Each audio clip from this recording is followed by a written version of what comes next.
Սպերջենի աստվածաշնչյան ընթերցանություն ամեն երեկո, մարտի 28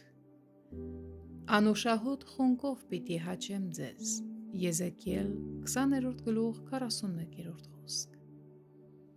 Մեր մեծ փրկչի արժանիքները անուշահոտ խնկի պես են բարձրյալի համար, նրա թե ներքին, թե գործնական արդարությունը միևնույն խնկաբույրն է արձակում, անուշահոտություն կար նրա գործնական կյանքում, որով նա պատվում էր Աստծո օրենքը և ապրում այնպես, որ յուրաքանչյուր պատվիրանը թանկարժեք գոհարի պես պսպղում էր արտացոլելով իր մաքրակենցաղ վարքը։ Նմանապես էլ նրա ներքին հնազանդությունն էր, երբ նա անտրտունջ հոժարությամբ համբերում էր սովին, ծարավին, ցրտին, մերկությանը և ի վերջո Գեթսեմանիում քրտնելով արյան մեծ կաթիլներով նա իր թիկունքը տվեց հարվածողներին և իր ծնոտները կրփողներին։ Եսայի 50-րդ գլուխ 6-րդ խոսք։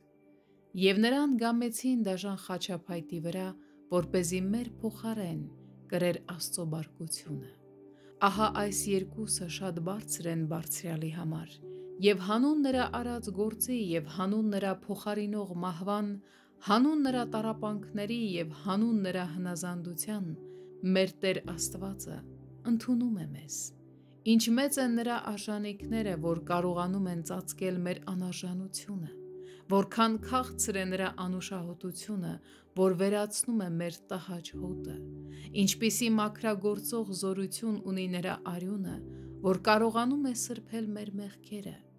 ինչպիսի փառք կա նրա արդարության մեջ, որ այնպիսի թշվառ արարածներին, ինչպիսին մենք ենք, ընդունելի է դարձնում այն սիրելիով։ Նկատիր ով հավատացյալ, թե որքան ապահով և անփոփոխ է այդ ընդունելությունը, որը նրա մեջ է։ Զգույշ եղիր, որ երբեք չկասկածես այդ ընդունելությանը։ Դու չես կարող ընդունված լինել առանց Քրիստոսի, բայց եթե ստացել ես նրա արժանիքները, ապա չես կարող չընդունվել։ Չնայած քո բոլոր կասկածներին, վախերին և մեղքերին, Եհովայի ողորմած աչքը երբեք բարկությամբ չի նայում քեզ, թեև նա տեսնում է քո ներսում եղող մեղքը, սակայն երբ նայում է քեզ Քրիստոսի միջոցով, նա մեղք չի տեսնում։ Քրիստոսի մեջ դու հավիտյան ընդունված ես, հավիտյան օրհնյալ և թանկ ես Հոր սրտին։ Ուրեմն, ձայնդ բարձրացրու և օրհներգ հյուսիր, և երբ տեսնես, թե ինչպես է փրկչի արժանիքների անուշահոտ խնկի ծուխը այս երեկո վեր բարձրանում Աստծո աթոռի առաջ, թող քո փառաբանության խնկաբույրն էլ միանա դրան։